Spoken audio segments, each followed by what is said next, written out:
سجائیں آنگنوں میں یوں سحر ہم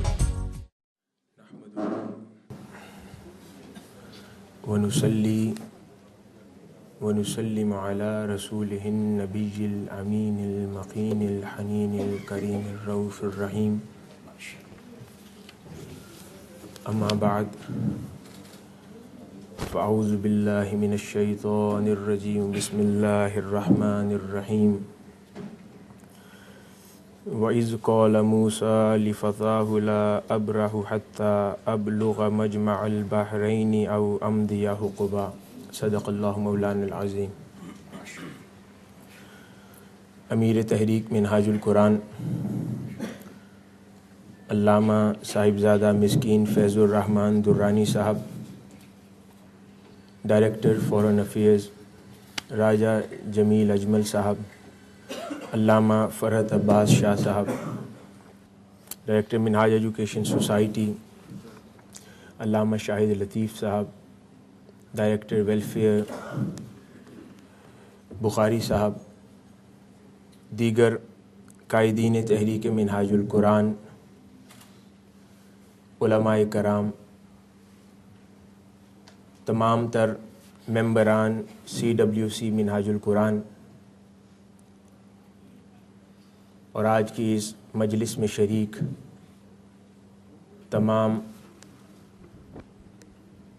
حضرات جو کہ تحریک منہاج القرآن سینٹرل سیکریٹریٹ میں اللہ اور اس کے رسول کے دین کی خدمات سر انجام دے رہے ہیں، ہماری لاہور کی تنظیم سے تعلق رکھنے والے عہدیداران اور دیگر وہ تمام احباب، خواتین و حضرات جو آج کی اس مجلس میں شریک ہیں، اللہ رب العزت کا بے پایاں لطف و کرم اور احسان عظیم ہے کہ جس نے توفیق عطا فرمائی کہ ہم یہاں پر جمع ہوں اور کچھ ایسی باتیں کر سکیں جو ہماری آئندہ آنے والی زندگی میں، تحریکی اور مشنری زندگی میں ہمارے لیے سود مند اور فائدہ مند ثابت ہو سکیں۔ حاضرین گرامی، جو آیت کریمہ میں نے ابتدا میں تلاوت کی ہے، یہ وہ مقام ہے جہاں پر قرآن مجید میں حضرت موسیٰ علیہ السلام اور حضرت خضر علیہ السلام کا واقعہ بیان ہوا۔ یوں تو اس واقعے کی کئی شروحات اور تفاسیر ہم لوگ سنتے رہتے ہیں اور سنتے رہے ہیں، مگر آج اس واقعے سے انشاءاللہ ہم اپنی تحریکی زندگی میں جو ہمیں مینیجریل اصولوں پر تربیت حاصل ہوتی ہے اس کا تذکرہ کریں گے،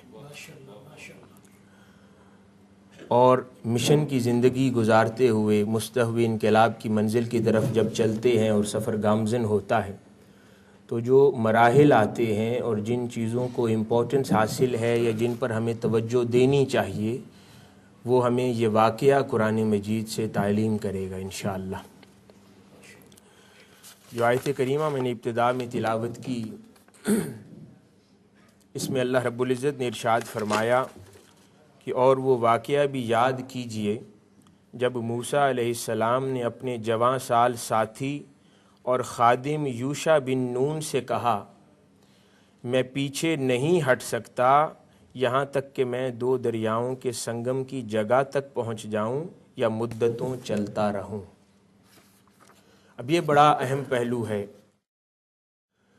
حضرت موسیٰ علیہ السلام اور ان کے ساتھی جن کو قرآن مجید نے فتاہ کہا ہے، وہ ایک خاص منزل کی طرف سفر کر رہے ہیں، اور وہ منزل اللہ کے بندے کی تلاش ہے، یعنی اللہ کے رستے پر چل رہے ہیں، اس کی رضا کی خاطر وہ سفر کیا جا رہا ہے۔ اور اس سفر میں جو حضرت موسیٰ علیہ السلام قیادت کی مانند ہیں اور ان کے ساتھی اور ہم سفر یوشع بن نون ہیں، انہیں قرآن مجید فتاح کہتا ہے، اور لغت میں فتاح کی جو ڈسکرپشن ہے یا فتح، اس جوان سال مرد کو کہتے ہیں جو خدمت گزار بھی ہو، یہ ایک بنیادی پہلو ہے کہ قرآن مجید میں حضرت موسیٰ علیہ السلام کا ساتھی اسے کہا جا رہا ہے سچا ساتھی جو اللہ کی رضا کے سفر میں ان کے ساتھ چل رہا ہے، وہ ساتھی جو جوان ہو۔ یہ جوان عمر کے لحاظ سے نہیں ہے، اپنی موٹیویشن میں جوان ہو، اپنی انکریجمنٹ میں جوان ہو، اپنے احساسات میں جوان ہو، اس کے جذبات اللہ اور اس کے رسول کے دین کی خاطر جوان ہوں۔ ایک وہ جذبہ یہ لے کر نکلا ہو، اور دوسرا اس سفر میں وہ جو جس قائد کے ساتھ چل رہا ہے اس کے ساتھ تعلق اخلاص اور خدمت گزاری کا ہو۔ اسے قرآن مجید حضرت موسیٰ علیہ السلام کا صحیح ساتھی فرما رہا ہے۔ ایک تو پہلا سبق جو ہمیں ملتا ہے کہ جب سفر اللہ اور اس کے رسول کی رضا کی طلب ہو، جب سفر اللہ رب العزت کی طرف کا ہو، جب سفر مستفوی ہو، جب سفر مستفوی مشن منزل پانے کا ہو، تو پھر اس سفر میں ساتھی ایسے ہوا کرتے ہیں، یا اس سفر میں کسی کے ہم سفر ہونا ہو تو پھر جذبات کو مستقل جوان رکھا جاتا ہے، چاہے عمر جتنی بھی ہو جائے، جذبات مستقل جوان رکھے جاتے ہیں، اور پھر اپنی قیادت کے ساتھ تعلق مستقل محنت اور خدمت گزاری کا مشن کی خاطر رکھا جاتا ہے۔ اس میں تھکاوٹ کے احساسات کا پایا جانا یا آ جانا مناسب نہیں ہے۔ اب یہ واقعے کی یہ ایک تو سبق ہمیں یہاں سے ملا، لیکن اس واقعے کی ابتدا کی طرف جاتے ہیں۔ یہ بات شروع کہاں سے ہوئی تھی؟ وہاں بھی تحریک منہاج القرآن اور ہم سب کے لیے ایک پیغام پوشیدہ ہے کہ جب کوئی اللہ اور اس کے رسول کے دین کی خدمت کرتا ہے تو اس کے آداب کیا ہیں۔ اس واقعے کی ابتدا ہے، اور اس حدیث شریف کو حضرت عبداللہ بن عباس ابی وقاص کے ذریعے حضور علیہ الصلاۃ والسلام سے اس حدیث مبارکہ کو روایت کیا ہے کہ آقا علیہ الصلاۃ والسلام نے فرمایا، اس پس منظر کو، یہ واقعہ قرآن نے بیان کیا، اس کے پس منظر پر آقا علیہ السلام نے روشنی عنایت فرمائی اور فرمایا کہ ایک مرتبہ حضرت موسیٰ علیہ السلام بنی اسرائیل میں خطبہ دے رہے تھے، اور ان سے پوچھا گیا کہ کون سب سے زیادہ علم رکھتا ہے، تو انہوں نے جواب دیا میں۔ تو اس پر اللہ رب العزت نے ان سے کچھ ناراضگی کا اظہار کیا، اور انہوں نے کیونکہ اس علم کی نسبت اللہ کی طرف نہیں کی، انہوں نے اس علم کی نسبت اپنی ذات کی طرف کی، تو پھر اس سفر سے حضرت موسیٰ علیہ السلام کو گزروایا گیا۔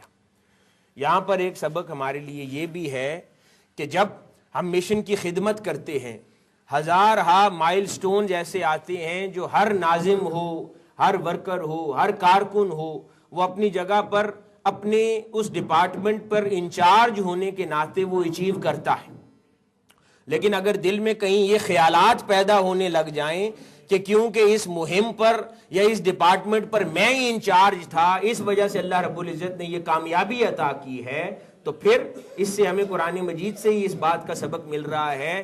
ایک انسان تو انسان، اللہ نے اللہ کے نبی کو بھی اس چیز کا دعویٰ کرنے پر ناراضگی کا اظہار فرمایا۔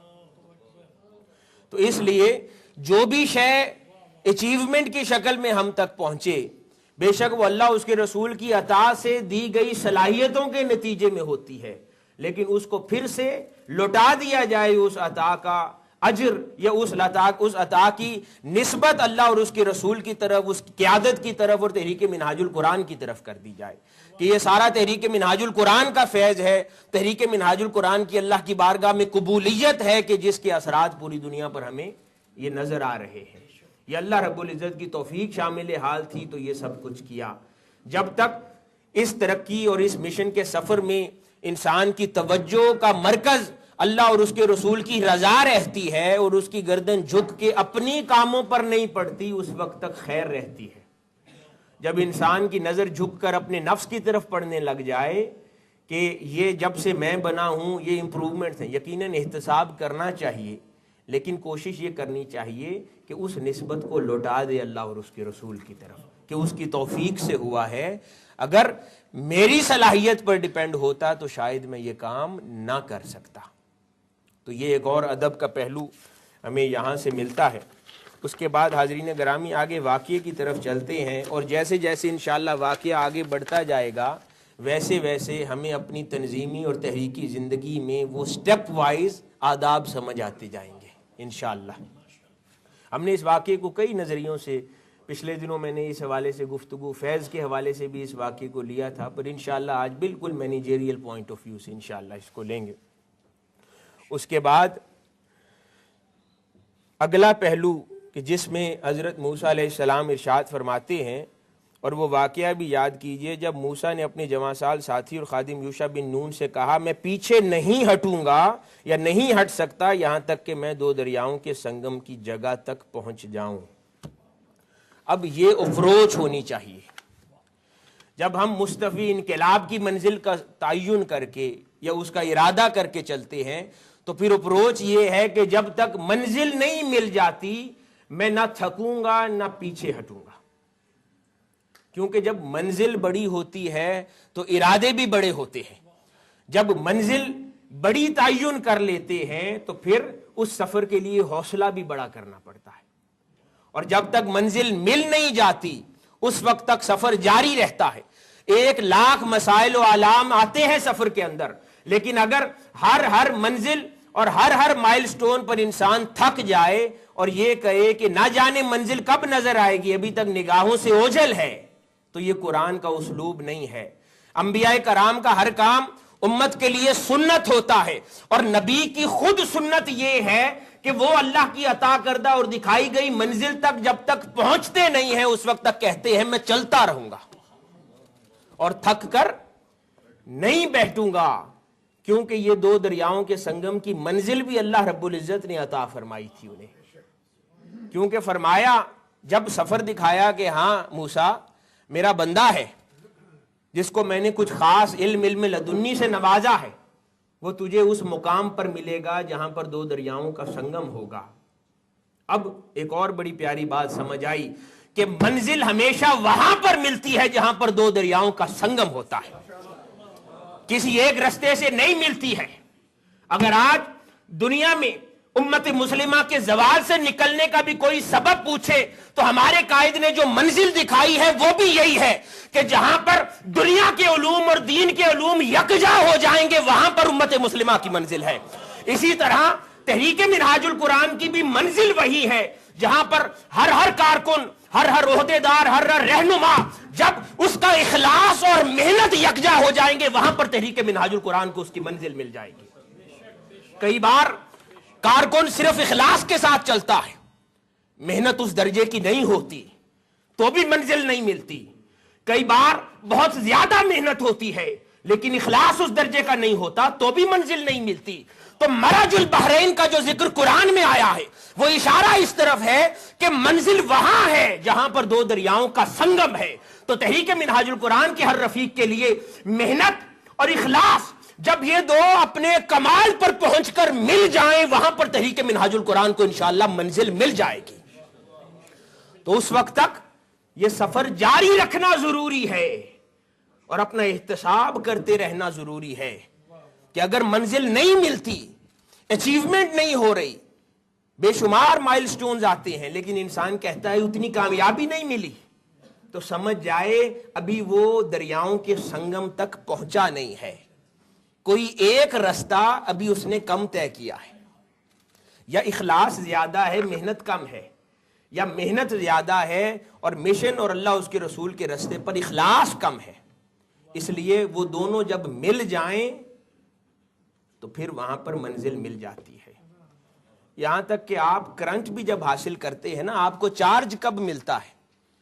جب پازیٹیو اور نیگیٹو ملتے ہیں تو تبھی مقصد اور رزلٹ حاصل ہوتا ہے۔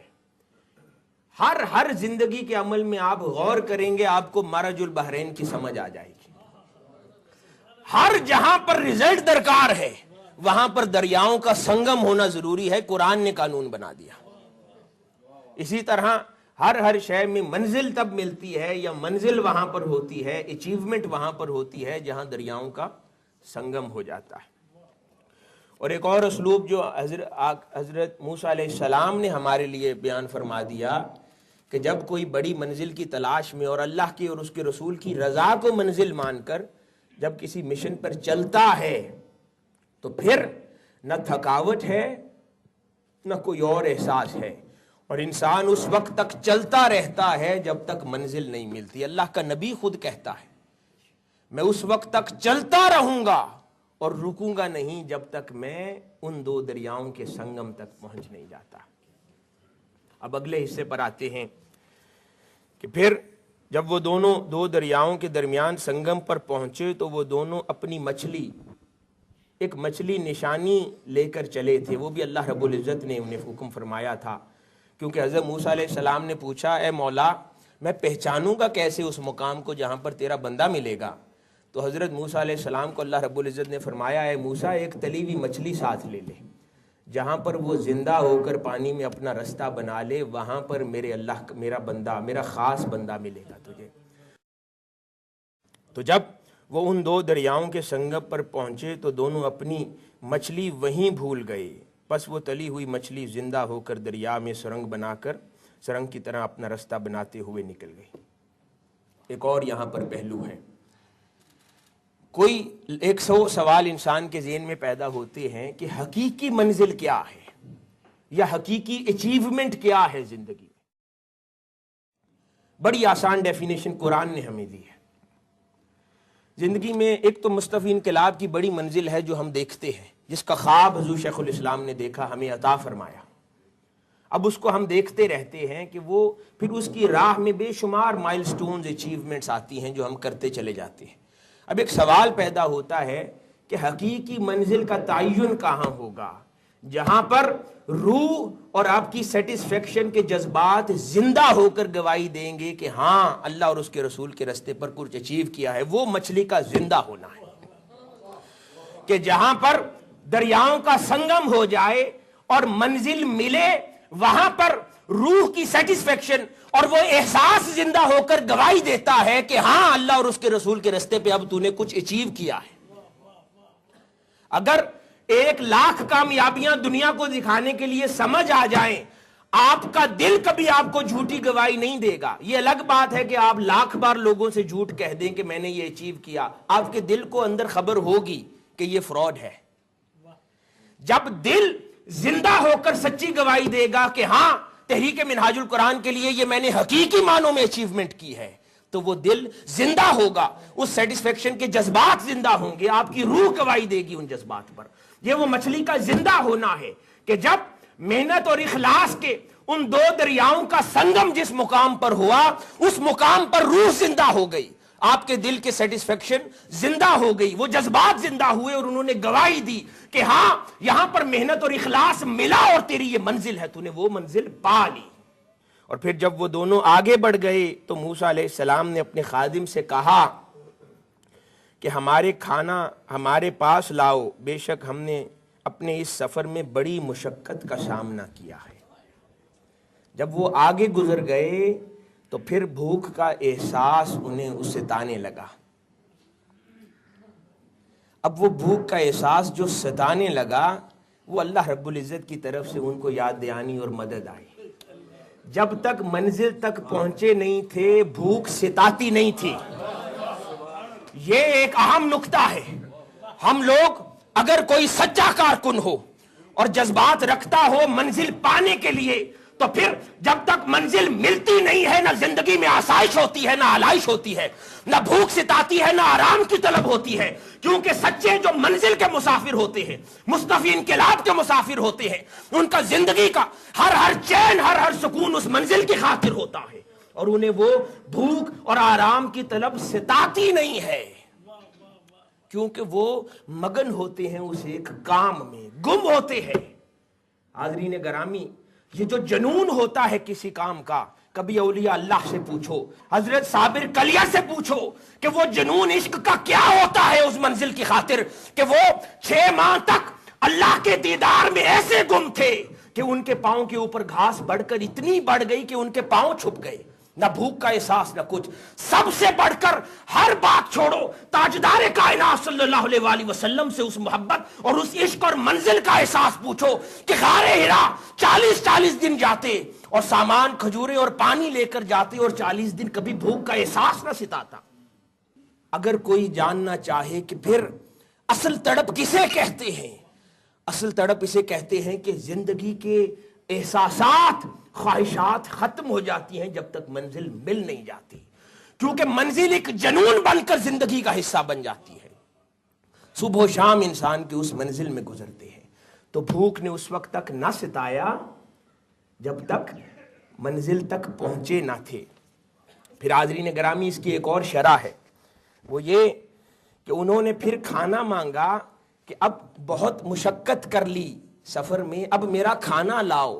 وہ مشقت اس اللہ کی رضا کی طرف سفر تھا، اس کی مشقت تھی، اور وہ کھانا جو انہوں نے مانگا، وہ کھانا تحریک منہاج القرآن کے اندر حضور شیخ الاسلام نے وہ روحانیت کی شکل میں عطا کیا ہے۔ حاضرین گرامی، جب تحریک کا اور انقلاب کا سفر طے کرتے ہوئے تھکاوٹ ہو جائے تو پھر اس روحانیت کی چاشنی کو اپنا کھانا بنا کر ریفریش ہوا کریں۔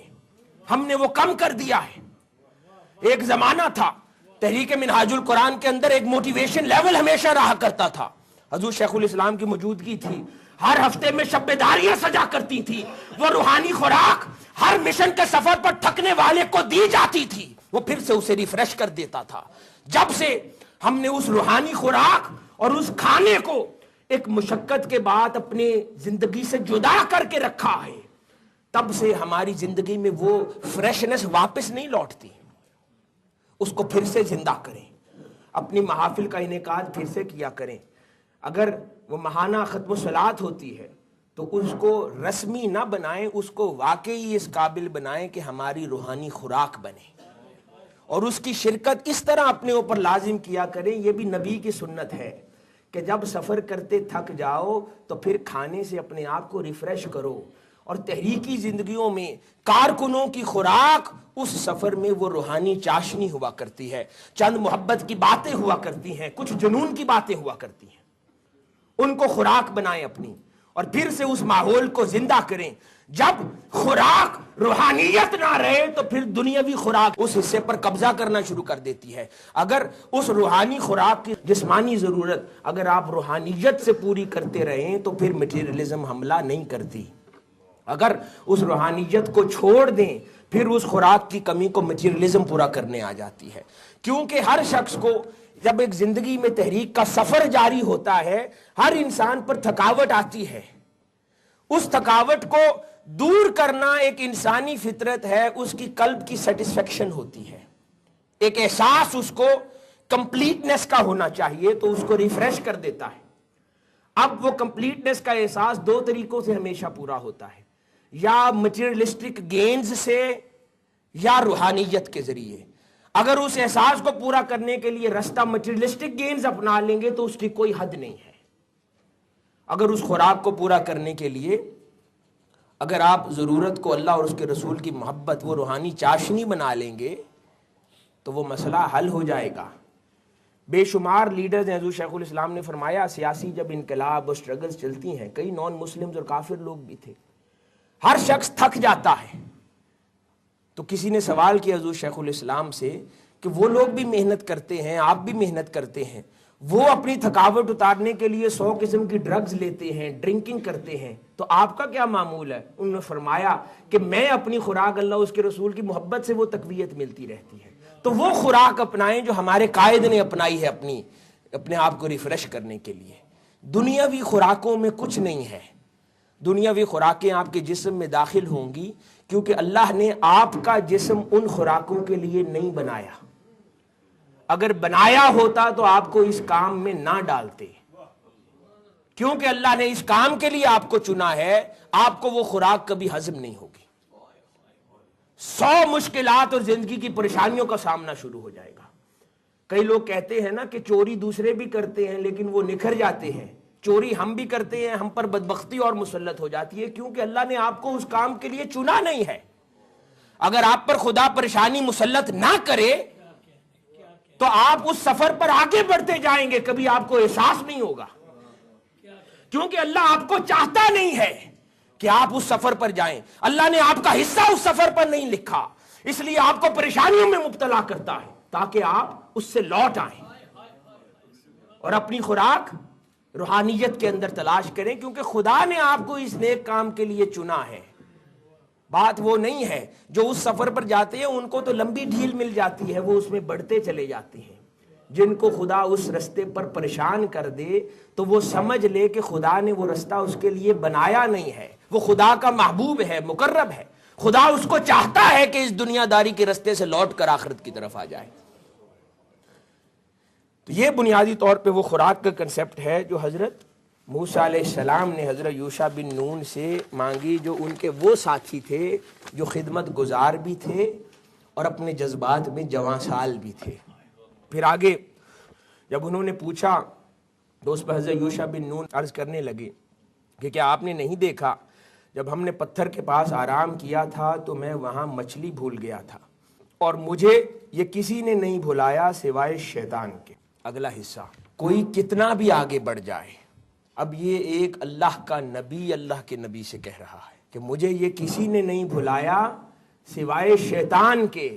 اب کئی بار تحریکی زندگی کے اندر بڑے بڑے عہدوں پر بیٹھے ہوئے حضرات کئی بار یہ کہتے ہیں بھئی یہ میرا فیصلہ ہے، یہ کیسے درست ہو سکتا ہے، میں تو بہت مخلص ہوں، میں نے اتنی جان تحریک کے لیے ماری ہے۔ کوئی کتنے بھی مقام پر، اونچے مقام پر پہنچ جائے، یہ ضروری نہیں ہے کہ شیطان اس کو وسوسوں میں اور غلط راہ پر نہیں ڈال سکتا۔ جتنا تحریکی زندگی میں آگے بڑھتے جائیں گے شیطان کے حملے اتنے بڑھتے جائیں گے اور آپ کے ساتھ مسلسل ساتھ رہیں گے۔ جہاں پر ایک جنگ مستقل دنیا کے ساتھ رہتی ہے، وہاں ایک جنگ شیطان کے ساتھ رہتی ہے۔ شیطان مستقل آپ کے اوپر سوار ہوتا ہے اور آپ کو اس اپنے وساوس کے اندر، اپنے ٹریپس میں مبتلا کرنے کے لیے لگا رہتا ہے۔ تو یہ حضرت یوشع بن نون حضرت موسیٰ علیہ السلام سے عرض کر رہے ہیں کہ مجھے اس بات کو، میری منزل مجھے شیطان نے بھلائی۔ بات بھولنے کی کیا ہے کہ منزل آئی لیکن اس منزل کو بھلا دیا گیا مجھ سے، ہمیں اس منزل سے آگے اور رستے پر ڈال دیا گیا اور یہ وسوسہ ہم پر شیطان نے ڈالا۔ تو اس لیے حاضرین گرامی، تحریکی زندگی کے اندر منہاج القرآن کے جتنے رفقا، قائدین، وابستگان ہیں، ہمیشہ اس چیز کو مد نظر رکھا کریں کہ کیا حقیقی منزل ہے اور کون سے رستے شیطان کے وساوس ہیں۔ ہم لوگ کئی بار سمجھتے ہیں اس کا تحریک کو فائدہ ہوگا، لیکن حقیقت میں وہ نقصان کی طرف تحریک کو لے جاتی ہیں۔ تو ہمیشہ، اور کوئی اس بات پر جھگڑا نہ کرے کسی سے، میں نے 20 سال اتنا تحریک کو لگا دیا، یہ میری سمجھ پر شک کرتے ہیں۔ نہیں، کوئی کسی کی سمجھ پہ شک نہیں کرتا۔ کوئی کس بھی رتبے اور مرتبے پر پہنچ جائے اس پر شیطان آ سکتا ہے، اس کو مس گائیڈ کر سکتا ہے۔ معاملہ وہ شیطان کا ہے، اس میں کسی کی غلطی نہیں ہے، اور اس کو مان لینا یہ عظمت ہے۔ جیسے حضرت یوشع بن نون فرماتے ہیں کہ مجھے شیطان نے بھلا دیا، غلطی کو اعتراف کر لینا اور مان لینا یہ ایک عظمت کی بات ہے، بڑی بات ہے۔ اس کے بعد حاضرین گرامی، اور پھر مجھے یہ کسی نے نہیں بلایا شیطان نے کہ میں اب آپ سے اس بات کا ذکر کروں۔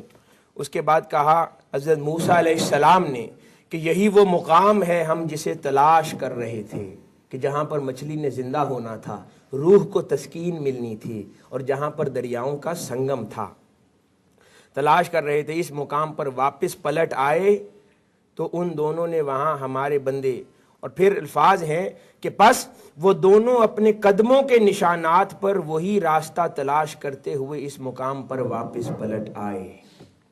وہ مقام جسے نسبت ہے اللہ کے بندے سے، اور اس کا راستہ کس طرح ڈھونڈا؟ اپنے قدموں کے نشان چلتے چلتے۔ بہت خوبصورت بات ہے۔ حاضرین گرامی، عرفاء لکھتے ہیں کہ اگر کوئی حقیقت کی تلاش میں ہو، اللہ کو ڈھونڈنا چاہتا ہو، تو کوئی رستہ اس کو خدا کی طرف نہیں لے جا سکتا، فقط اگر وہ اپنی روح کے قدموں کے نشان ڈھونڈتا چلا جائے تو اسے خدا مل جائے گا۔ اس لیے خدا کی تلاش کے لیے نظر باہر کی طرف نہیں، اپنے من کی طرف جھانکا جاتا ہے۔ اپنے من میں جھانک کر پا جا سراغ زندگی، تو سراغ زندگی اندر ہے، سراغ زندگی باہر نہیں ہے۔ تو اگر کوئی اپنے قدموں کی، اپنی حقیقت کے قدموں کے نشان ہی ڈھونڈتا چلا جائے تو وہ منزل تک پہنچ جائے گا۔ اس لیے اچھائی اور برائی کا فیصلہ کرنا ہو تو اپنے اندر کی آواز، اپنے ضمیر کی آواز کو سنا کریں۔ لوگوں کی آواز پتہ نہیں پہنچے یا نہ پہنچے، ضمیر کی آواز ہر کسی کو سنائی دیتی ہے، ہم اس کو سنی انسنی کر دیتے ہیں۔ ضمیر کی آواز کو سنا کرے، ہمیشہ کوئی کام لوگوں کو دیکھ کے نہ کیا کرے۔ جب بھی کوئی معاملہ آ جائے وہ ہمیشہ اس نظریے سے کیا کریں کہ میں خود اپنی نگاہوں میں کتنا شرمندہ ہوں گا، اپنے باطن کے روبرو کھڑا ہو گیا کریں۔ جب بھی کوئی ایسا فیصلے کی گھڑی آئے اپنے باطن کے روبرو کھڑا ہو گیا کریں اور اسی سے سوال کر لیں کہ اگر میں نے یہ کام کیا تو میں شرمندہ ہوں گا اپنے باطن کے نزدیک یا نہیں ہوں گا؟ آپ کو وہیں جواب مل جائے گا۔ بس باطن کی نگاہ سے اپنے ظاہر کو دیکھا کریں، باطن کی نگاہ سے اپنے ظاہر کو ہمیشہ دیکھا کریں۔ اس کے بعد انہوں نے وہاں ہمارے خاص بندے کو پا لیا جسے ہم نے اپنی بارگاہ سے خصوصی رحمت عطا کی تھی، اور ہم نے اسے اپنا علم لدنی، اسرار و معارف کا الہامی علم سکھایا تھا۔ اس کے بعد اگلی تلقین اور ہماری تحریکی زندگی میں ہماری مددگار نصیحت، اس کے بعد یہ بڑا اہم نکتہ ہے کہ جب وہ پہنچ گئے تو اس سے حضرت موسیٰ علیہ السلام نے کہا کیا میں آپ کے ساتھ اس شرط پر رہ سکتا ہوں کہ آپ مجھے بھی اس علم میں سے کچھ سکھائیں گے جو آپ پر بغرض ارشاد سکھایا گیا ہے، آپ کو بغرض ارشاد سکھایا گیا ہے۔ اب یہ بہت تربیت کا نکتہ ہے، ہم کبھی اپنے مینرز پہ بھی غور کریں اور ایک اللہ کے نبی جو ہمیں مینرز سکھا رہے ہیں اس پہ بھی غور کریں۔ ایک وہ طویل مسافت طے کر کے آئے ہیں، روایات کے اندر آتا ہے کہ وہ سفر، کچھ روایات میں ہے کہ وہ 30 روز کا سفر تھا جو انہوں نے بغیر کھائے پیے سفر کیا اس منزل کے جنون میں۔ جب وہ منزل سے آگے گزر گئے تو پھر بھوک نے ستایا، اور کچھ روایات میں آتا ہے کہ وہ سفر 40 دن کا تھا جو انہوں نے بغیر کھائے پیے۔ تو ایک طویل مسافت وہ کر کے اللہ کے بندے کے پاس پہنچے ہیں، نہ انہوں نے تذکرہ اپنی مشکلات کا وہاں کیا، نہ انہوں نے تذکرہ اپنے سفر کا کیا کہ میں 40 دن سے پریشان ہو کے آیا ہوں یہاں پر، کسی شے کا نہیں کیا۔ وہاں پر صرف ادب سے ذکر کیا کہ کیا آپ مجھے وہ سکھا سکتے ہیں جو آپ کے پاس ہے۔ ہم جیسا ہوتا کوئی وہاں پر تو وہ پہلے پورا اپنے سفر کی رودات سناتا، میں نے اتنا کچھ کیا ہے، یہاں آنے کے لیے میں نے یہ بھی کیا، یہ بھی کیا، اتنا کچھ کیا، میں نے اتنی ایفرٹس کی، اتنے زیادہ ممبرز بنائے، اتنی میں نے بلڈنگز کھڑی کروا دی، میں نے یہ کام کر دیا، میں نے یہ کام کر دیا، اور پھر یہاں پر آ کر اپنا حق طلب کرتا ہے کہ اب یہ میرا حق بنتا ہے مشنری کہ میں نے 20 سال مشن پر جان ماری ہے، اب یہ میرا حق بنتا ہے کہ مجھے یہ مقام دیا جائے۔ ہماری اپروچ یہ ہے، اور وہ اللہ کے نبی ہمیں یہ تلقین کر رہے ہیں کہ وہ اتنی سخت اور مشقت اور مسافت سے آئے، انہوں نے اس کا کچھ تذکرہ نہیں کیا کیونکہ انہوں نے وہ کی ہی اللہ کی رضا کے لیے تھی، وہ محنت جس کی رضا کے لیے کی تھی وہ اس نے دیکھ لی، اس کا تذکرہ کرنے سے کیا فائدہ؟ اگر تو لوگوں کے لیے وہ محنت کی ہوتی تو پھر تو آپ اس کا ڈھنڈورا پیٹیں، اگر وہ حقیقی معنوں میں محنت اللہ اور اس کے رسول کی رضا کے لیے کی تھی تو اس کو ذکر نہ کریں، کیونکہ جس کے لیے کی تھی اس نے دیکھ لی محنت، اس کا اجر وہی دے دے گا۔ پھر جس مقصد کے لیے آئے ہیں وہ مقصد حل کر لیں۔ وہ کیا کہ پھر بھی ادب سے پوچھتے ہیں کیا آپ سکھا سکتے ہیں؟ اگر وہ کہتے نہیں تو کیا حضرت موسیٰ لوٹ نہ جاتے؟ جس ادب سے پوچھ رہے ہیں کہ کیا آپ دکھا سکتے ہیں، اس پر پھر انہوں نے ریکویسٹ بار بار کی۔ پہلے آپ نے جو جواب دی حضرت خضر علیہ السلام نے کہ آپ میرے ساتھ صبر نہ کر پائیں گے، وہ پھر ریکویسٹ کر رہے ہیں، ایک بار بار ریکویسٹ ہے کہ کرم فرما دیں، کرم فرما دیں، ایک ریکویسٹ ہے، اور اس کے نتیجے میں حضرت خضر علیہ السلام نے ان کو اپنے ساتھ رکھ لیا۔ تو یہ ایک بنیادی آداب بھی ہیں جو ہمیں اس واقعے سے سمجھ آتے ہیں تحریکی زندگی کے۔ اور پھر حضرت خضر علیہ السلام نے ایک شرط لگائی، ایک اور ادب، وہ فرمایا کہ میں ایک شرط کو آپ کو اپنے ساتھ رکھتا ہوں کہ میں جو بھی کرتا جاؤں گا خاموشی سے دیکھتے جائیں، زیادہ سوال جواب نہ کریں، جب میں خود چاہوں گا تو ان سوالات پر جوابات عطا کر دوں گا۔ تو حاضرین گرامی، ایک کارکن کے لیے قیادت کی صحبت میں رہنا اور اس کو فالو کرنے کی اس سے بڑی اور کوئی مثال نہیں ہے کہ صحبت قیادت کی فالوئنگ اور اس کی صحبت ہی یہی ہے کہ جو قائد کرتا جاتا ہے اسے سیکھے۔ ابھی اپنی سمجھداری استعمال کرنے کا وقت نہیں آیا، ابھی وہ قائد کی سنت کو دیکھنے کا وقت ہے، وہ سیکھتے جائیں وہ کیسے کیسے کرتا ہے۔ پھر جب وقت آئے گا، جب آپ کو کوئی علاقہ سونپا جائے گا تو اس کی امپلیکیشنز اپنی سمجھ سے کر لیں۔ ابھی وہ سیکھنے کا وقت ہے، اور زیادہ سوالات نہیں، جو قائد کی طرف سے احکام موصول ہوتے ہیں اس پر عمل کرنا زیادہ ضروری ہے۔ عمل کیسے کرنا ہے یہ سوال کرنا بنتا ہے، یہ کرنا کیوں ہے یہ سوال کرنا نہیں بنتا، کیونکہ وقت کی بات ہے۔ آج وقت ہے کہ سیکھیں، کل وقت ہوگا کہ سکھائیں گے۔ اگر کوئی سیکھنے کے وقت میں سکھانے کی کوشش کرے وہ ساری زندگی نہیں سیکھتا۔ یہ ان شخصیات میں کمی رہ جاتی ہے جو سیکھنے کے وقت میں سکھانے کی کوشش کرتے ہیں، کیونکہ انہوں نے اپنے سیکھنے کا دروازہ کھول نہیں رکھا، وہ سننے کو تیار نہیں ہے۔ ابھی ان کی توجہ، ذہن ان کا گھومتا رہتا ہے ان موضوعات کی طرف۔ میں مثال یہاں پر بڑی پیاری دیتا ہوں۔ آقا علیہ الصلوۃ والسلام شریعت محمدی صلی اللہ علیہ وسلم لے کر تشریف لائے۔ اس زمانے میں گریک سیولائزیشن بھی تھی، یہ غور طلب نکتہ ہے، گریک سیولائزیشن بھی تھی اس زمانے کے اندر۔ رومنز بھی بہت ترقی کر چکے تھے، بہت عروج کے اوپر تھے، اور بھی بڑی چائنیز کی بھی بڑی ترقی یافتہ سیولائزیشن تھی، جو علم کے قدردان بھی تھے، فکر کے قدردان تھے، فلسفے کے قدردان تھے، اور اس طرح کے لوگوں کو بڑی بڑی عزت دیا کرتے تھے۔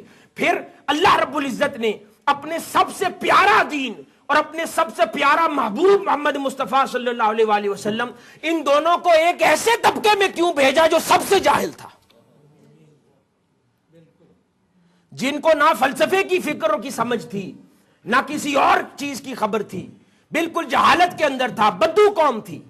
اللہ نے اپنی سب سے اعلیٰ فکر اور فلسفہ، اور اللہ نے اپنی سب سے پیارے محبوب کو کیوں ایسی قوم میں بھیجا؟ اگر گریس میں بھیجتا، گریک سیولائزیشن کے پاس، رومنز میں بھیجتا، اور لوگوں میں بھیجتا، تو شاید وہ زیادہ قدردان ہوتے۔ نہیں، یہاں پر قیادت کا سبق ملتا ہے۔ اللہ رب العزت کو، حاضرین گرامی، کبھی تختی لکھے اس کو جتنا بھی مٹا لے نقوش نہیں مٹتے اس کے اوپر سے۔ اس لیے اگر تاجدار کائنات صلی اللہ علیہ وآلہ وسلم شریعت محمدی لے کر ایسی سیولائزیشن میں تشریف لے جاتے جہاں پہلے بڑے فلسفی ہوئے ہیں، انہوں نے تاجدار کائنات صلی اللہ علیہ وآلہ وسلم کی عطا کو پچھلے فلسفیوں کے علم کے سامنے پرکھنا تھا، اور خدا کو یہ منظور نہ تھا کہ میرے مصطفیٰ کی فکر ہو، میرے مصطفیٰ کی تعلیم ہو، میرے مصطفیٰ کی عطا ہو، اور کوئی دنیا دار فلسفیوں کے ساتھ اس کا موازنہ کرتا پھرے۔ یہ ادب کی بات ہے۔ اس لیے اللہ رب العزت نے تاجدار کائنات صلی اللہ علیہ وآلہ وسلم کو ایک ایسے خطے میں بھیجا جن کے ذہن کی تختی صاف تھی کہ پہلا نقش بھی پڑے تو محمد مصطفیٰ کی تعلیمات کا ہو صلی اللہ علیہ وآلہ وسلم۔ تو یہ آداب ہے، جب قائد کی صحبت میں بیٹھے تو خاموش، صرف سیکھیں، ذہن کی تختی کو صاف رکھیں، جو عطا ہوتا ہے اس کو اپنے ذہن کے اوپر نقش کرتے جائیں، اس کی سمجھ بعد میں آئے گی۔ اور یہ سبق بھی یہی اسی واقعے سے ملتا ہے کہ خاموشی رکھیں، وقت آئے گا جو اس وقت سفر کے دوران حضرت موسیٰ علیہ السلام کو باتیں نہ سمجھ آ رہی تھی، جب حضرت خضر علیہ السلام نے پردے اٹھائے تو حقیقت کچھ اور تھی۔ یہی بات قیادت کی صحبت میں ہوتی ہے۔ کئی بار سفر کرتے ہوئے ایسا کیوں ڈیسیژن ہوا، ایسا کیوں ڈیسیژن ہوا، ہمیں سمجھ نہیں آتا، لیکن ایک وقت گزرنے کے بعد جب پردے اٹھتے ہیں تو سمجھ آنے لگتی ہے کہ یہ بہت بہتر ہوا، یہ نہ ہوتا تو زیادہ نقصان ہوتا۔ یہ واقعہ بھی اسی سے، ہمیں یہ خبر اسی سے ملتی ہے۔ حاضرین گرامی، اسی طرح اب اس پہلے واقعے کی طرف آتے ہیں کہ جب حضرت خضر علیہ السلام نے اس کشتی میں سوراخ کر دیا، اب اس سے ہمیں کیا سبق ملتا ہے اپنی تنظیمی زندگی کے اندر؟ وہ پہلا واقعہ ہے سفر کی ابتدا ہے. ابتدائے سفر میں پہلا کام کشتی میں سوراخ کرنے کا کر دیا انہوں نے. کیا کہ جس نے سفر بڑا کرنا ہو وہ اپنے آپ کو شکستہ کرے, غرور و تکبر کو چور کر دے, اپنے آپ کو اتنا ہمبل کر دے کہ پھر نگاہ منزل کی طرف رہے, اپنے برنے سورنے پر نہ رہے, نگاہ اس سفر کی طرف رہے, نگاہ وہاں جہاں پہنچنا ہے وہاں تک رہے. یہ نہیں کہ میں لگ کیسا رہا ہوں, میری پرسنالٹی کو کوئی دیکھ کر اٹریکٹ ہو رہا ہے, کرزما ہے یہ پرسنالٹی میں, یہ نہیں ہے. یہ منزل کی طرف نگاہ رہے. دیوانہ وار ایسے لوگوں کی طرح انسان نکلے پھر کہ جس طرح جب مجنوں ہوتے ہیں وہ لیلا کی تلاش میں, پھر خبر نہیں کہ بالوں میں گرد ہے, لباس کیا پہنا ہے, بس اس کا لباس بھی لیلا کی محبت تھی, اس کا حسن بھی لیلا کی محبت تھی, اس کا چلنا پھرنا بھی لیلا کی محبت تھی, بس کل پہچان اس کی یہ تھی کہ یہ منہاج القرآن کے مصطفی مشن کا سپاہی ہے. پھر یہ پہچان نہیں کہ یہ لباس کیسا پہنتا ہے, پھر یہ پہچان نہیں کہ یہ چلتا پھرتا کیسا ہے, بس ہر کسی کی ایک پہچان کہ یہ مصطفی مشن کا مجروح سپاہی ہے, یہ مصطفی مشن کا سچا سپاہی ہے. دیوانہ وار آقا علیہ الصلوۃ والسلام کے اس مشن کے فروغ میں مصروف ہے. تو سب سے پہلا سوراخ کر دیا. اب اس نقطے کی ایک اور شرح ہے کہ وہ سوراخ کیا تھا. حاضرین گرامی, جب ایک بڑی تنظیمی کام کو آپ شروع کرتے ہیں تو سب سے پہلا درس ہے کہ آئسولیشن توڑ دیں. انہوں نے سوراخ کر کر اس کشتی کی آئسولیشن کو ختم کیا. انہوں نے اس کشتی کے اندر اور باہر کا ایک رابطہ استوار کر دیا سوراخ کر کے. ڈپارٹمنٹل آئسولیشن کا قتل پہلا درس ہے تحریکی زندگی کے اندر. اگر آپ اتنے آئسولیٹڈ ہیں اپنے ڈپارٹمنٹ لیول کے اوپر کہ کسی اور ڈپارٹمنٹ کی خبر نہیں رکھتے, صرف جو آپ کے ذمہ کام ہے بس آپ وہی کرنا چاہتے ہیں, کسی اور ڈپارٹمنٹ کی آپ مدد نہیں کرنا چاہتے, یا جس طرح میں CWC میں عرض کر رہا تھا کہ جہاں پر فیلڈ میں آپ کو کوئی مثال کے طور پہ ویمن لیگ کی کوئی ایک ٹارگٹ مارکیٹ نظر آتی ہے, آپ یہ سمجھیں کہ اگر میں نے یہ ویمن لیگ کو اطلاع کر دی وہ تو زیادہ نمبر لے جائیں گے, میں اطلاع نہیں کروں گا. یہ غلط ہے. ڈپارٹمنٹل آئسولیشن کو توڑیں. اگر کوئی یوتھ لیگ کی کوئی ٹارگٹ مارکیٹ یہاں سے نظر آتی ہے کہ وہ اچیو کر سکتے ہیں, ان کو فوری اطلاع کریں. اگر کوئی کسی اور ڈپارٹمنٹ میں ملتی ہے یا رفیق آپ نے بنائے ہیں, آپ کے اب کام تنظیمات کا ہے, آپ کہیں کہ ویلفیئر کا یہ کام نہیں ہے, اب ویلفیئر کے ساتھی ان کو اطلاع نہیں کریں گے, یا میں ہی ان کو بنا لیتا ہوں تاکہ یہ کام بھی میرے ذمہ آ جائے. نہیں, ڈپارٹمنٹل آئسولیشن کو ختم کر کے ایک دوسرے کی مدد کریں, کیونکہ ایٹ دا اینڈ سارا فائدہ اس مشن کے بڑے جسد کو ہے. ہر ڈپارٹمنٹ نے مل کے اپنا فائدہ وہاں پر جمع کرنا ہے. جب شہد کی مکھیاں رس چوستی ہیں, ہر کوئی اپنا رس لے کے اپنی فلائٹ نہیں الگ کرتی, وہ جاتی ہے اپنے اس گھر میں رس کو ڈپوزٹ کرتی ہے, اور پھر فائدہ اس جگہ سے پیدا ہوتا ہے. ہر مکھی اس شہد کو لے کے اڑتی رہے, وہ فائدہ پروڈیوس نہیں کر سکتی. فائدہ تب نکلے گا جب وہ چوسا ہوا رس ایک مقام پر ڈپوزٹ ہو جائے گا جو اس کا مرکز ہے, وہاں سے پھر وہ شفا پیدا کرتی ہے. تو اس طرح یہ ایک ڈپارٹمنٹل آئسولیشن کو توڑنے کا حضرت خضر علیہ السلام نے درس دیا کہ کشتی میں سوراخ کر دیا کہ اندر کی دنیا کو باہر کی دنیا سے لنک کر دیا. اگلا پھر حضرت خضر علیہ السلام نے اس بچے کا قتل کیا. کس بچے کا؟ کہ جس کے والدین نیک تھے, جس کے والدین نیک تھے اور بچے نے بڑا ہو کے کافر بننا تھا اور والدین کے لیے بدنامی کا باعث بنتا. اس کا قتل کیا گیا کہ اللہ اس کی جگہ اچھا نعم البدل عطا فرمائے گا. حاضرین گرامی, اس کی بھی کئی شروحات بنتی ہیں. میں عرض کرتا ہوں کہ وہ بچہ تحریکی زندگی کے اندر آپ کا وہ بھائی اور ساتھی ہے, وہ والدین تحریکی زندگی کے اندر آپ کی قیادت, مرکز اور مشن ہے جو ایک صداقت اور سچائی کا پیغام دیتے ہیں. لیکن وہ بچہ جس نے بڑے ہو کر میچور ہو کر کافر بن جانا ہے, اس سے مراد وہ باغی ہے تحریک کا جو دیکھنے میں آپ کے ساتھ ہے لیکن تحریک کا اپنے نظریات فکر میں دل میں دشمن ہے، اور اگر کسی کی نگاہ پر اس کی دشمنی کھلتی ہے اور وہ اپنی دوستی کی وجہ سے اس پر پردہ ڈال کے رکھتا ہے تو وہ اس بچے کا قتل نہیں کرتا، اور اگر وہ اس بچے کا قتل اس کے مذموم ارادوں کو کچل کے کرتا ہے تو اللہ رب العزت، یہ فکر کی بات نہیں ہے کہ اس کی پوزیشن پر کون آئے گا، اللہ رب العزت اچھا نعم البدل عطا کرے گا۔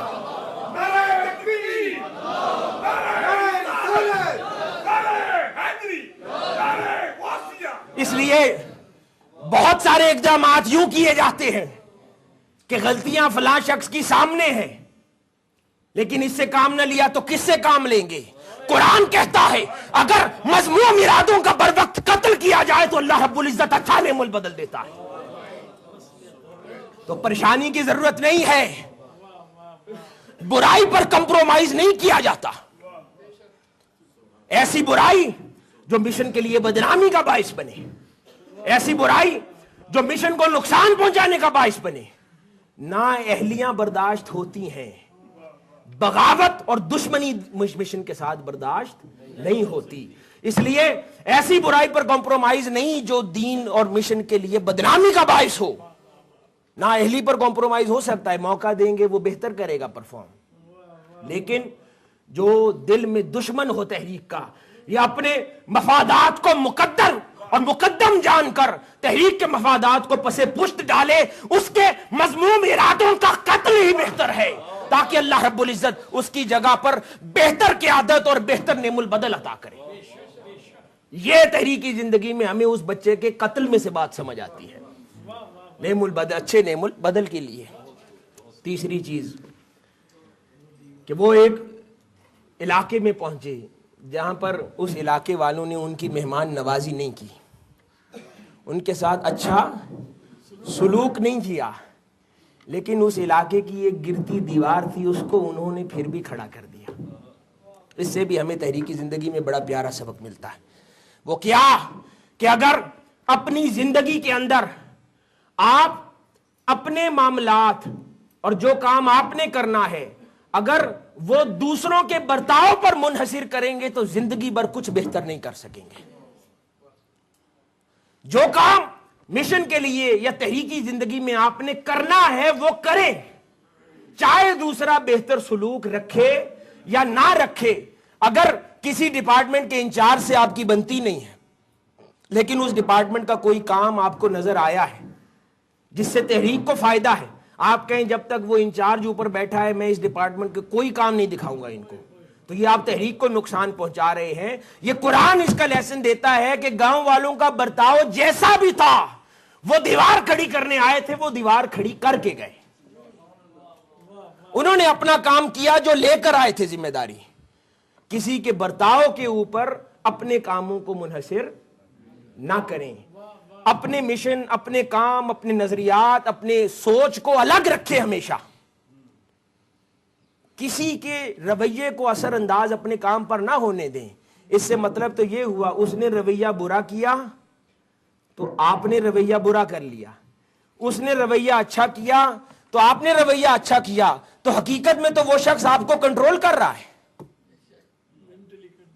وہ تو اس نے مینٹلی آپ کو کنٹرول کر لیا، آپ اس کی غلامی میں آ گئے۔ اگر آپ چاہتے ہیں کہ وہ آپ کو کنٹرول نہ کرے تو پھر تو اپروچ یہ ہونی چاہیے کہ وہ رویہ برا کرے تب بھی آپ پر فرق نہ پڑے، وہ رویہ اچھا کرے تب بھی آپ پر فرق نہ پڑے۔ حضرت ذوالنون مصری رضی اللہ تعالیٰ عنہ نے فرمایا کہ اگر ایسی ذات کو تم خدا مانتے ہو تو میں ایسے خدا سے بیزار ہوں کہ جس کی رحمت میرے اعمال پر منحصر ہو، کہ میں اس کی عبادت کروں تو وہ راضی ہو، میں عبادت نہ کروں تو وہ راضی نہ ہو۔ یہ خدا نہیں ہے، خدا نے جو کرنا ہے وہ کرتا رہے گا، اس کا کرم میرے اعمال کا محتاج نہیں ہے، میں اس خدا کا محتاج ہوں۔ اسی طرح اپنی زندگی کے اندر کبھی کسی کو اپنی ذات کو کنٹرول نہ کرنے دیں، جو اچھا کرنا ہے کسی کو اپنے رویے پر اثر انداز نہ ہونے دیں۔ کوئی لاکھ گالی نکالے، اگر کوئی شخص چاہے کہ آپ اسے گالی نکالیں تو وہ آپ کو گالی نکالے گا، آپ رسپانس میں گالی نکال دیں گے، تو اس نے اپنی خواہش پوری کر لی۔ اس طرح یا کوئی شخص، مثال دے رہا ہوں، کوئی شخص کہتا ہے، وہ کوئی شخص مرنا چاہتا ہے، کوئی شخص مرنا چاہتا ہے لیکن وہ خودکشی نہیں کر سکتا، خودکشی حرام ہے، تو وہ کیا کرے گا؟ وہ آپ کو ایک بازو پہ گولی مارے گا، آپ جواب میں اس کو سینے پہ گولی مار دیں گے، تو وہ آپ نے اس کا کام کر دیا۔ تو غلامی کی علامت ہے یہ، اس لیے کسی کے رویے کو اپنی ذات پر کبھی اثر انداز نہ ہونے دیں۔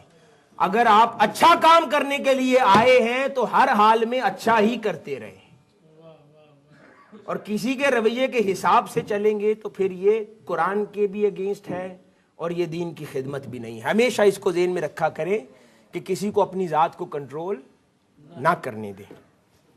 اگلا حصہ پہ بات ختم کرتا ہوں کہ انہوں نے دیوار گرتے دیکھی،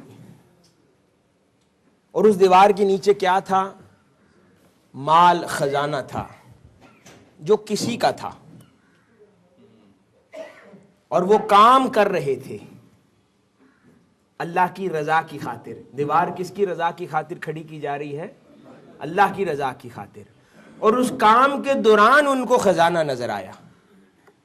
تو دیوار مضبوط کی، ایک سفر پہ نکلے تھے نا، سفر میں خزانہ نظر آیا، اور سفر ہے اللہ کی رضا کا۔ انہوں نے بجائے اس کے کہ اس خزانے میں سے تھوڑا حصہ اپنی جیب میں ڈال لیتے، نہیں، وہ خیانت نہیں کی، انہوں نے اس خزانے کو چھپا دیا۔ جس کا ہے وہی اس خزانے کو نکالے۔ حاضرین گرامی، مشن کی زندگی میں ایک اور بہت خوبصورت اسلوب ہمیں ملتا ہے۔ کئی بار نفس غالب آ جاتا ہے کہ جو پیسہ مشن کی امانت ہے، چاہے فیلڈ سے ملتا ہے چاہے کہیں سے ملتا ہے، اس پر کسی کی نظر پڑنا خیانت ہے۔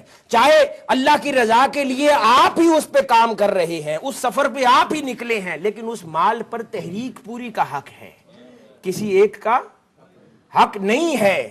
اس لیے ایسا خزانہ پوشیدہ ہو جائے اور جس کا ہے اس کو مل جائے۔ یہ بھی قرآن سے اسلوب ملتا ہے کہ زندگی میں انسان جب کام کرتا چلا جاتا ہے اس پر نگاہ رہنی چاہیے کہ انسان 1,00,000 اچھے کام کرنے کے بعد کسی ایسے 5-10 روپے کی خیانت کا مرتکب بھی نہ ہو جائے۔ سب کچھ جل جاتا ہے، سب کچھ جل جاتا ہے، انسان کی ساری زندگی کی اخلاص والی محنت جو ہے وہ جل جاتی ہے، اس کو خبر بھی نہیں ہوتی۔ پھر وہ دنیا سے جب جائے گا، ساری زندگی کچھ کام بھی نہ کر سکا، اخلاص سے دین کی خدمت ہی کرتا رہا، نہ دنیا بنی اور آخرت بھی پہنچنے سے پہلے ضائع کر دی۔ اس لیے قرآن مجید سے ہمیں یہ اسلوب ملتا ہے کہ اگر اللہ کی رضا کی خاطر مشن کا کام بھی کیا جا رہا ہے تو کہیں کوئی خزانہ نظر آئے اس کو چھپا دیں مشن کی خاطر کہ مشن کا ہے، یا مشن کو پہنچائیں، اس میں خیانت نہ ہو۔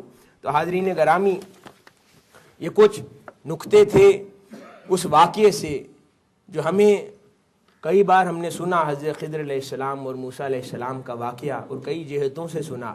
آج ہم نے اس سے اپنی تنظیمی اور تحریکی زندگی کے لیے سبق حاصل کرنے کی کوشش کی۔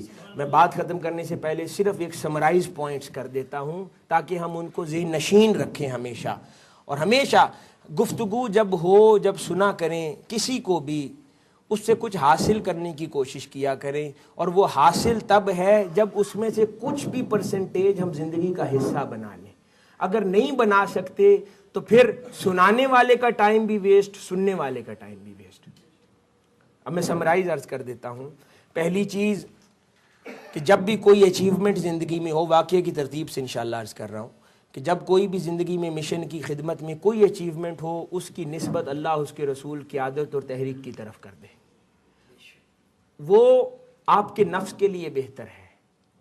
پھر آپ کا سفر جو تحریکی زندگی میں کام کا ہے اس میں استقامت رہے گی، اس کے اندر شیطان حملہ آور زیادہ نہیں ہوگا۔ اس کے لیے بہتر یہ ہے ہمیشہ توجہ اس مشن کی برکات کی طرف رکھیں، نہ کہ اپنی صلاحیت کی طرف۔ اگر کسی کے پاس صلاحیت ہے وہ کہیں جانے والی نہیں ہے، وہ صلاحیت ہے تو کام ہو رہا ہے، لیکن توجہ مشن کی برکات کی طرف رکھیں اور اپنی صلاحیتوں کی طرف نہیں۔ دوسری چیز، جب ایک بڑے مشن اور منزل کی خاطر نکلے ہیں تو پھر اس میں تھکاوٹ کے احساس کو اپنے آپ سے دور رہنے دیں، اور پھر بڑے مشن کے لیے بڑا حوصلہ چاہیے اور اس کے لیے بڑے عزم اور ارادے چاہیے. کیا کہ جب تک منزل مل نہیں جاتی، سانس ٹوٹے تو ٹوٹے، میں اس سفر کو ٹوٹنے نہیں دوں گا. یہ ارادہ ہونا چاہیے. یہ نہیں کہ میں نے اتنے سال اب کام کر لیا ہے، ناؤ آئی ایم ڈن، میں تھک گیا ہوں، اب کوئی اور آدمی آ کر کرے. وہ کوئی اور آدمی منزل پا لے گا. اس لیے ہر آدمی توجہ رکھے کہ اگر اتنا کام کیا ہے تو کیا ہوا، زندگی جتنی باقی ہے اتنا کام اور جاری رہے گا. کیونکہ اگر اپنے جیتے جی کام روکیں گے تو لکھا جائے گا کہ اتنا کام کیا اور پھر چھوڑ دیا. اور اگر مرتے دم تک کام جاری رکھیں گے تو جب بھی منزل ملی لکھا جائے گا، کیونکہ زندگی اب آپ کی مرضی میں نہیں تھی، زندگی خدا کی مرضی میں تھی.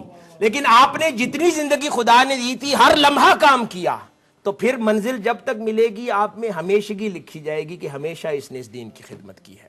تیسری چیز کہ جب بھی قیادت کے ساتھ چلیں تو ہمیشہ مایوسی کو اپنے سے دور رکھیں، اپنے عزم کو ہمیشہ جمع رکھیں، سلامت رکھیں، حوصلوں کو مضبوط رکھیں، اور پھر خدمت گزاری کا جذبہ قیادت اور مشن کے ساتھ ہو. خدمت گزاری کا جذبہ. مثال کے طور پر آج کل جو ہم حکومت کو الزام دیتے ہیں نا کہ حکومت ایکچولی تو قوم کی ملازم ہے، لیکن وہ اس طرح بیہیو نہیں کرتی. اسی طرح جو قائدین ہیں جن کو اللہ عزت دیتا ہے وہ پوری تحریک کے کارکنوں کے ساتھ ویسا رویہ رکھا کریں کہ وہ ان کے خدمت گار ہے، کیونکہ مرکز کو بھی کارکن چلاتا ہے. یہ اپروچ رکھیں گے کہ کارکن کو مرکز چلاتا ہے تو کبھی فائدہ نہیں پہنچے گا تحریک کو. اگر اس اپروچ کے ساتھ کارکن کے مسائل کا حل، اس کی دل آزاری کو دور کریں گے، اس کی پریشانیوں کو سنیں گے کہ مرکز کو کارکن چلاتا ہے، ہم اس لیے مرکز میں ان عہدوں پر بیٹھے ہیں کیونکہ 10 لاکھ کارکن تحریک کا سڑکوں پر ہے. اس نظریے سے ہمیشہ اگر آپ کام کریں گے تو پھر یہ ایک ڈیفرنٹ اپروچ ہے. پھر ان کے مسائل کو حل کرنے کا نظریہ بھی آپ کا بدل جائے گا، ان کو وقت دینے کا نظریہ بھی بدل جائے گا، ان کے مسائل کو سننے کا نظریہ بھی بدل جائے گا. اس کو ہمیشہ ذہن میں رکھا کریں. اس کے بعد ڈپارٹمنٹل آئسولیشنز کو ختم کریں، اپنی آپس میں بالکل انٹر لنکڈ ہو جائیں، اور جہاں جس ڈپارٹمنٹ کے ریلیٹڈ جو کام نظر آئے اس کو انفارم کریں تاکہ وہ ادھر جا کر مارکیٹ کیپچر کر سکے اور تحریک کو اس کا فائدہ پہنچ سکے. اور ہمیشہ میں ادھر CWC میں عرض کر رہا تھا، کمپٹیشن آپس میں نہ کیا کریں کہ ویمن لیگ نے یہ کیا، لاہور کی تنظیم یہ کر رہی ہے، فلاں تنظیم یہ کر رہی ہے. آپس میں مقابلہ نہ کریں، مقابلہ دوسری جماعتوں کے ساتھ کریں کہ دوسری جماعت کی ویمن لیگ نے یہ کیا اور ہم نے یہ کیا، دوسری جماعت کی لاہور کی تنظیم نے یہ کیا اور ہم نے یہ کیا. اگر مقابلہ رہے گا نا فیصلہ آباد کی تنظیم اور لاہور کی تنظیم کے دوران، یا لاہور کی تنظیم اور مرکز کی تنظیم کے دوران، کچھ حاصل نہیں ہوگا. آپس میں امت مسلمہ نے یہی تو کیا، دیگر امم اور دیگر قوموں کے ساتھ لڑنا چھوڑ کے آپس میں لڑنا شروع کر دیا، وہی ان کے زوال کی باعث بنا ہے. جب آپس کا جھگڑا ختم کر کے دوسرے لوگوں کے ساتھ آپ مقابلے کی فضا رکھیں گے تو پھر ترقی آئے گی انشاءاللہ. پھر اگلا حصہ کہ جہاں پر برائی دیکھیں اس کا کھلے طریقے سے اظہار کر دیں. بے شک مجرم وہ ہے، اس برائی کو دیکھ کر خاموش رہیں گے تو خدا کی نظر میں آپ بھی مجرم ہو جائیں گے. تو بلا وجہ کچھ کیا بھی نہیں اور خدا کی نظر میں مجرم بھی ٹھہر گئے. تو اس چیز سے ہمیشہ ایوائڈ کرنا چاہیے. اور آخری پہلو ایک جو ہے وہ یہ کہ ہمیشہ جب دین کی خدمت ہوتی ہے لاکھ مواقع ایسے آتے ہیں، جیسے میں نے پہلے عرض کیا کہ شیطان ہر وقت سوار رہتا ہے. لاکھ مواقع ایسے آ سکتے ہیں کہ انسان خیانت کی طرف جائے، اس سے بچنا چاہیے کیونکہ سب کچھ جلا دیتی ہے. اللہ پاک آپ سب کو سلامت رکھے، اپنے حفظ و امان کے اندر رکھے. اور جو کاوشیں، جو کوششیں آپ لوگوں نے کی ہیں، پچھلی جو مہمات گزری آپ لوگوں نے محنت کی، اللہ پاک اس کو اپنی بارگاہ میں قبول کرے. آپ سب کو بہت بہت مبارک ہو اور ہمت، حوصلہ اور عزم عطا کرے کہ اس مصطفی مشن کو اس کی منزل تک انشاءاللہ پہنچائیں. اور آخر میں اس روحانی ماحول کو زندہ کریں، اس روحانی چاشنی اور روحانی خوراک کو، یہ آپ کے لیے موٹیویشن کا باعث بنے گی. اس روحانی ماحول کو زندہ کرنے سے کسی کو کوئی فائدہ نہیں ہے، یہ ہمارا اپنا فائدہ ہے اس کے اندر. اگر آپ اس کو کریں گے زندہ، دوبارہ آپ خود اس کے ماحول کو دیکھ لیں گے کہ کیا اثرات مرتب ہوتے ہیں. والسلام وما علینا الا البلاغ. چلو کہ آ گئی کے نور میں اب